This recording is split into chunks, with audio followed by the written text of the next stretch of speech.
مسيطرة، همشيك مسطرة، هخليك لو شفت في شارع بنت تبص لورا. Okey, bersama saya sebagai moderator Muhammad Nasrul Hakim Ghazali dan para jemputan kita, panel-panel kita yang amat disegani dan berpengaruhi dalam masyarakat kita ini. Sebentar lagi saya akan memperkenalkan mereka. مسيطرة، همشيك مسطرة، هخليك لو شفت في شارع بنت تبص لورا. أيوة أنا مسيطرة يا حتة سكرة. Okey, saya akan menerangkan para panel jemputan kita hari ini adalah yang panel pertama kita adalah Ustaz Muhammad Aiman bin Ridwan. Yang panel kedua kita adalah Dr. Muhammad Faris Adam bin Rizal. Dan panel ketiga kita adalah Prof. Luqman Hakim bin Azhar. Dan panel keempat kita yang disegani dan dipengaruhi masyarakat kita adalah Ustaz Muhammad Azizah Afdal bin Muzaffar. Tanpa melengahkan masa lagi, hari ini kita akan menerangkan tentang tajuk LGBT, macam mana asal-usulnya LGBT ini berlaku, faktor macam mana LGBT ini diterapkan dalam masyarakat. Yang ketiga adalah kesan apa perbuatan kita melakukan LGBT. Yang keempat adalah cara kita mengatasi LGBT ini dalam masyarakat kita. Okey. Saya bermulakan pada panel pertama kita, Ustaz Muhammad Aiman bin Ridwan. Ustaz, macam mana berlakunya perkara asal-usul pada zaman-zaman dahulu LGBT ini berlaku ya? Boleh terangkan pada saya? Ataupun diterangkan pada penonton kita ini? Assalamualaikum warahmatullahi wabarakatuh. Dan sejahtera, terima kasih kepada moderator kita, Ustaz Nasrul Hakim bin Ghazali. Okey, LGBT ni seperti mana kita tahu merupakan satu isu ataupun kelompok ataupun kumpulan yang telah lama kita dengar dan tahu, tapi kita tak tahu asal usulnya dari mana. Latar belakang LGBT ni telah kita ketahui yang boleh kita ketahui dalam surah Al-A'raf ayat 80 hingga 81, ayat 84, di mana Allah telah buka ataupun telah menzalimkan azab kepada orang dahulu, di mana Allah SWT telah menjatuhkan hujan batu pada kaum dahulu. Asalnya kita boleh lihat pada zaman sekarang LGBT kita boleh lihat definisikan sebagai lesbian, iaitu di mana kaum perempuan di mana mereka lebih cenderung bernafsu terhadap kaum mereka sendiri, iaitu perempuan sama perempuan. Yang kedua adalah gay ataupun gay, atau lebih cenderung bernafsu terhadap lelaki sama lelaki. Yang kedua iaitu bisexual, merupakan satu kelompok ataupun satu kumpulan di mana mereka lebih cenderung ataupun lebih bebas untuk melakukan hubungan seksual antara lelaki dan perempuan secara bebas. Dalam Islam itu adalah dilarang sama sekali, kerana hubungan itu Allah sangat murka dan juga Allah telah larang. Yang terakhir merupakan transgender. Transgender ataupun penukaran bentuk jantina melalui hubungan tabi'i, di mana mereka telah memutuskan untuk menukar sama pada asalnya mereka adalah lelaki, tapi mereka lebih cenderung sifat ke arah perempuan, dan mereka membuat permudahan untuk tukar kepada lelaki asalnya dan juga perempuan. Okay, kita boleh beri penerangan di sini adalah hubungan LGBT ni merupakan hubungan yang sangat dilarang oleh Allah Subhanahu Wa Taala sendiri, dan juga kita lihat pada sebelum sahabat beritahu tadi, kaum Nabi Lut telah dilaknat oleh Allah Subhanahu Wa Taala atas perbuatan mereka, kerana mereka telah mengingkari ataupun membuat sesuatu larangan yang Allah SWT beri peringatan kepada mereka kerana mereka telah pun membuat perbuatan yang tidak pernah dibuat oleh kaum sebelum mereka. Kita boleh beri penerangan contoh negara yang telah menguasakan pengharaman terhadap LGBT ini. Contoh kita beri penerangan pada negara Indonesia itu sendiri. Negara Indonesia sekiranya mereka mendapati ataupun menangkap suatu kelompok ataupun kumpulan yang telah melakukan hubungan seperti itu, mereka akan menyebat ataupun melibas murung untuk jatuhi hukuman terhadap mereka atas satu peringatan. Dari sudut lain, negara Islam kita sendiri oleh negara Brunei, mereka akan jatuhkan hukuman mati atas kelompok ini atau kumpulan ini kerana mereka amat berpegang kepada prinsip Al-Quran, hadis dan sunnah atas isu ini, isu LGBT. Okey, terima kasih kepada Ustaz Aiman yang telah menerangkan asal usul LGBT ini berlaku pada zaman-zaman terdahulu.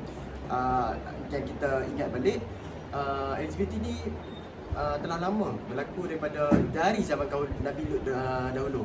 Dengan contoh mereka melakukan hubungan songsang antara sesama jenis.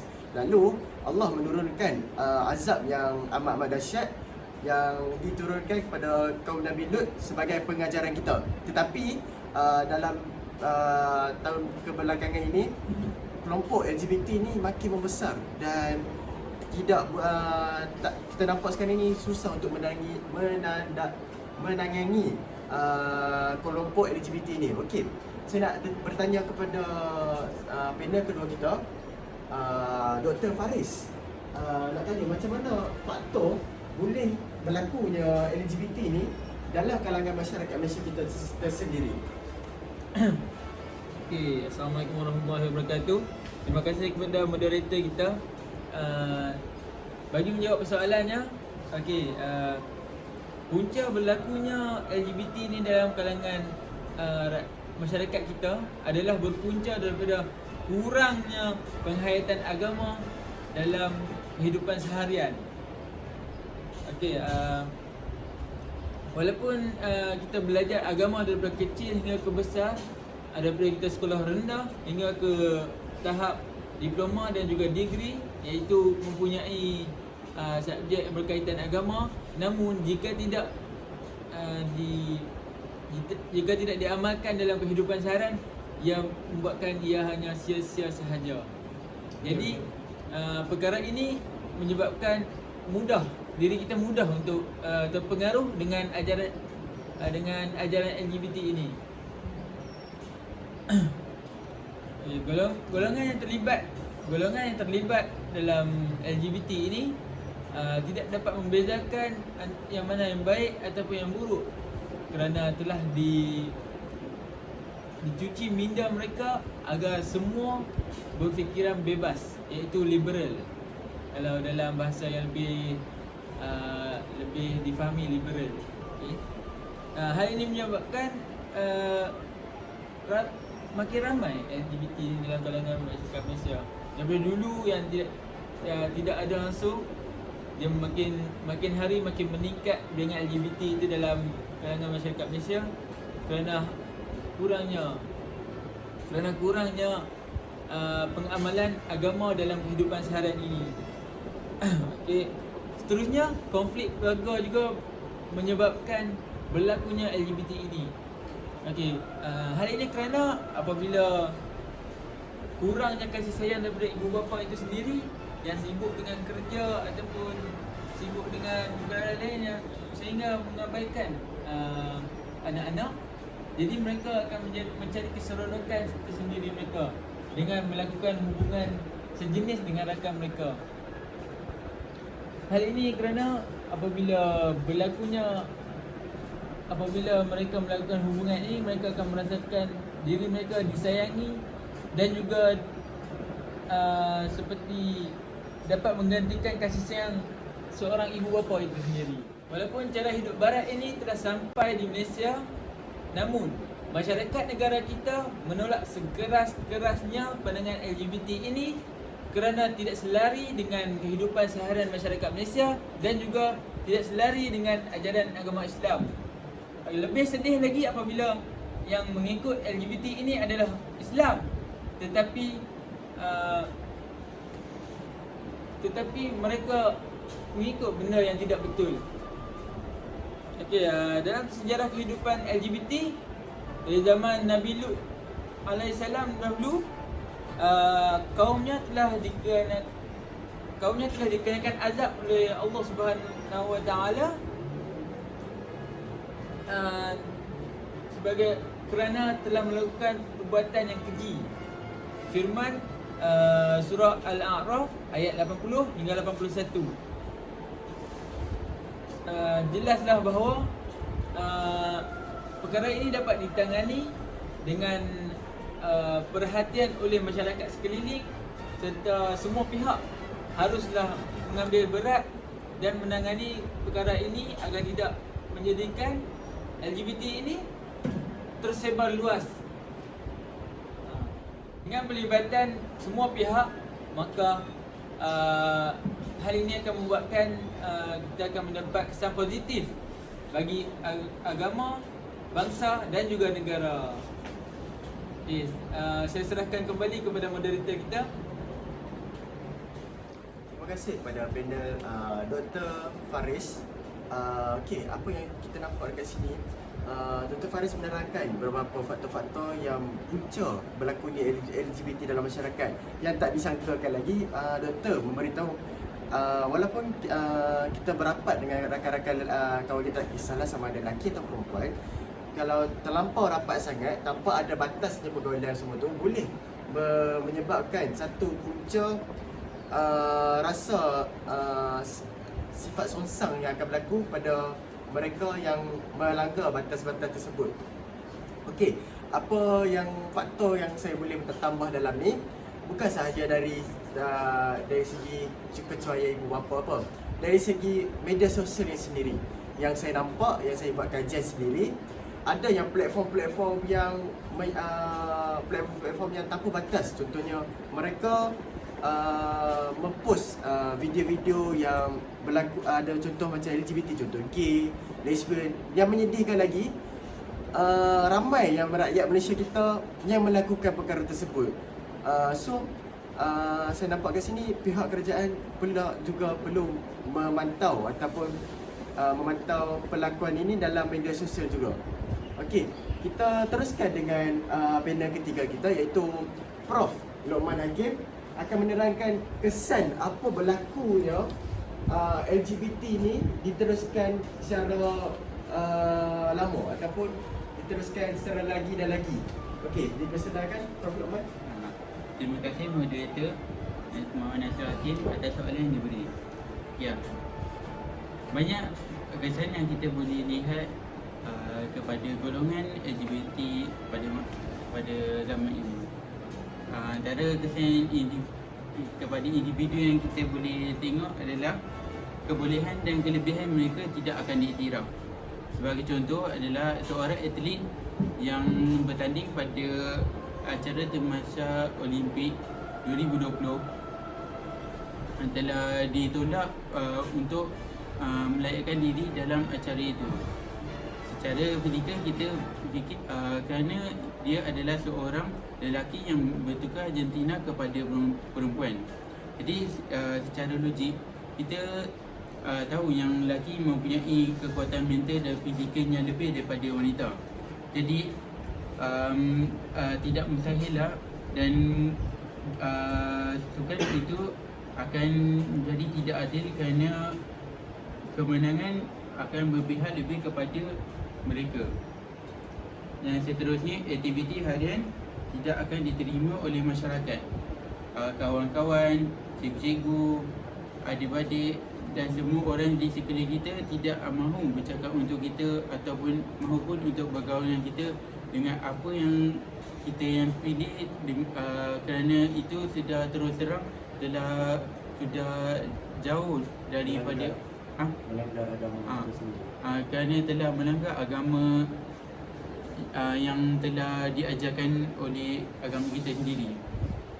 Yang terakhir adalah mereka sendiri akan mudah untuk mendapat penyakit wabak seperti HIV, AIDS dan pelbagai penyakit kelamin yang akan memendekkan jangka hayat mereka sendiri, hasil akibat daripada perbuatan mereka yang tidak berfikir panjang tersebut. Seterusnya, ia juga akan memberi kesan mendalam kepada keluarga kita. Sebagai contoh, keluarga kita juga akan merasa kecewa dengan semua tindakan yang kita lakukan. Sebagai contohlah, kita ni dilahirkan sebagai seorang lelaki. Daripada kita lahir, ibu kita dan bapa kita telah memberikan didikan agama yang banyak kepada kita supaya kita menjadi manusia yang berguna, menjadi imam kepada keluarga, anak, dan di luar mana pun surau dan masjid untuk menjadi berguna kepada agama, masyarakat dan negara. Tetapi jika kita pilih untuk menjadi seorang yang LGBT, maka mereka harapan mereka pasti akan punah dan mereka juga akan mendapat malu daripada hasil percakapan orang lain yang akan juga mendapatkan memberi mereka tekanan perasaan. Seterusnya, mereka juga keharmonian dalam institusi keluarga juga akan terganggu. Sebagai contoh, adik-beradik semua akan jauh daripada kita dan jijik untuk mendekati kita kerana kita tidak menjadi orang yang seperti orang lain. Dan yang terakhir, nama baik, maruah dan maruah keluarga akan tercemar. Walaupun ibu bapa kita seorang yang berkarier berjaya seperti guru, profesor, doktor dan sebagainya, jika mereka mempunyai anak yang seperti itu, sudah pasti semua orang akan bercakap dan menyalahkan tentang ibu bapa mereka. Bagaimana mereka mendidik sehingga menjadi seorang yang begitu dan harapan keluarga lah, dia macam ibarat parents kita memberi harapan yang tinggi untuk menjadi yang seorang yang baik, tapi atas perilaku tersebut parents kita macam dipersalahkan lah, ataupun keluarga kita dipersalahkan dari segi kenapa engkau tak didik anak engkau kan berpangkat tinggi, so kenapa tak didik macam tu. Ya, daripada segi yang saya dapat sini, iman ni tak dapat diwarisi, walhal ibu bapa sendiri yang memiliki yang pangkat-pangkat yang tinggi, tetapi iman ni tidak dapat diwarisi. Di atas cara diterapkan untuk terapkan iman tu dijaga dengan cara baik. Okey, yang seterusnya akan memberi impak kepada masyarakat juga.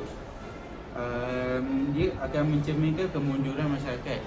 Bagi contoh, negara luar seperti Islam seperti Turki dan lain-lain akan memandang Malaysia sebagai negara yang tidak mematuhi syariat Islam yang sebenar.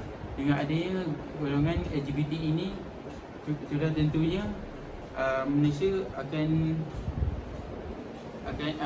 mereka masyarakat luar akan confuse tentang bagaimana orang Islam di Malaysia mengamalkan amalan dengan sebetulnya. Dan yang terakhir adalah memusnahkan kekuatan moral masyarakat. Masyarakat pasti akan kritik dan memberi kecaman sekeras-kerasnya kepada golongan ini.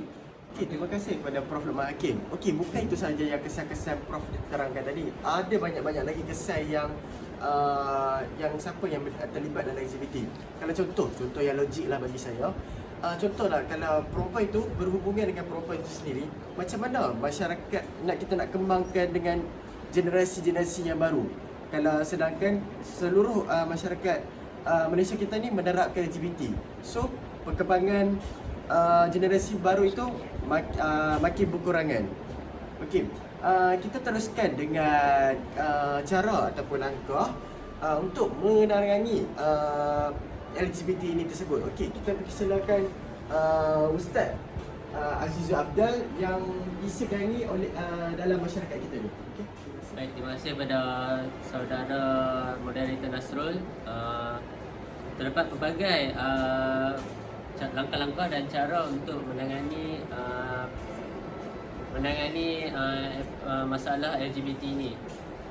Antaranya peranan dari segi pendidikan, seperti saudara Dr. Faris dikatakan kemasukan LGBT ke dalam negara Malaysia ini, mereka terpengaruh daripada negara luar, dari Amerika Syarikat yang mempunyai pendidikan yang tinggi tetapi tidak mempunyai pendidikan agama yang kukuh. Mereka berpendapat bahawa LGBT ini bagi membela hak kemanusiaan setiap individu, tetapi mereka tidak memikirkan tentang hak-hak yang lain dari agama Islam.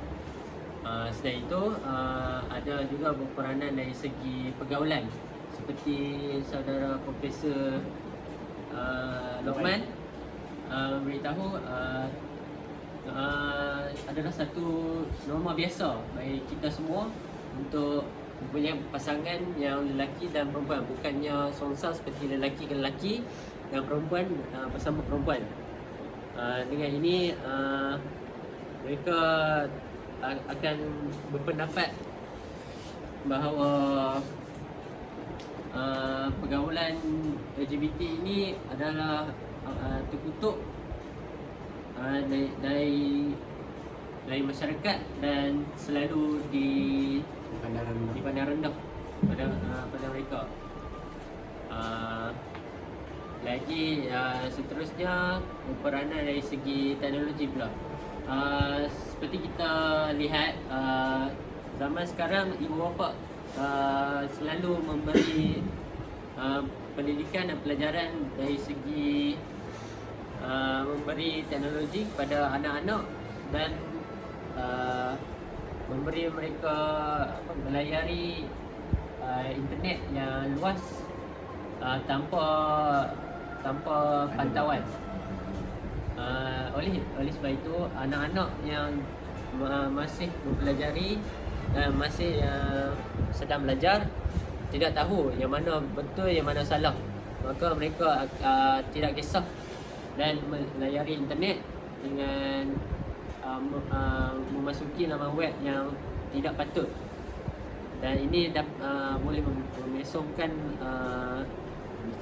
pemikiran mereka ke arah LGBT ini. Dan akhir sekali, dari segi peranan kerajaan perlu menubuhkan organisasi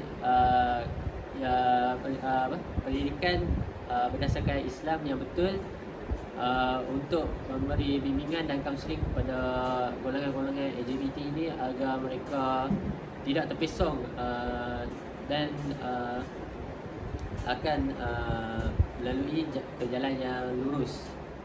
Oleh itu, bagi pendapat saya,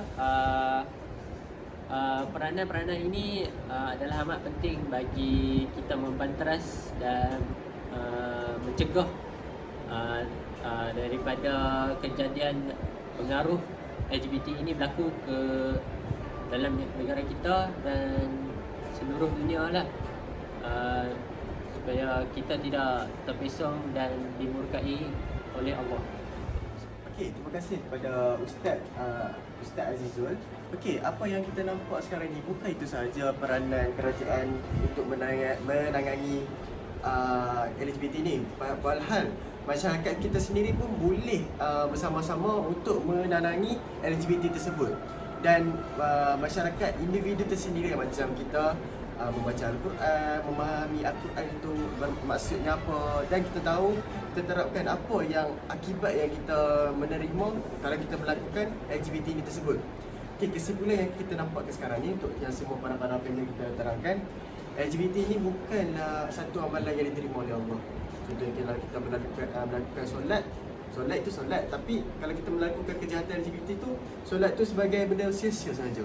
So, kalau kita kita melakukan LGBT ni, mohon-mohonlah semua kita bertaubat ke jalan yang benar. Okey, terima kasih pada semua para panel kita hari ini, dan terima kasih pada para penonton yang menonton forum kita hari ini.